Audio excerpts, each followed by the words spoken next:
கந்த சஷ்டி கவசத்துல ஒரு வரி வருது, ஒரு நாள் 36 கொண்டு. அதாவது கந்த சஷ்டி கவசத்தை ஒரு நாளைக்கு 36 முறை படிக்கணுமா?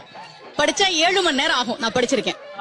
கலியுகத்துல கந்த சஷ்டி கவசத்தை ஒரு நாளைக்கு 36 முறை படிக்கிறதுக்கு நேரம் இருக்காதுன்னு தான் அதுலயே சூட்சுமமாக ரகசியமாக ஒரு விஷயம் சொல்லப்பட்டிருக்கு. முருகனுடைய அருளால் நான் தெரிஞ்சுக்கிட்டேன். அதை நான் உங்களுக்கு சொல்றேன். ரவண பவச ரரரரரரரா ரிவன பவச ரிரிரிரிரிரி, இதுக்கெல்லாம் என்ன அர்த்தம் நான் தேடி தேடி தேடி முருகன் அருளால் தெரிஞ்சுக்கிட்டேன். சரவண பவ முருகனுக்கான மந்திரம். இத 6 முறை சொல்லணும்.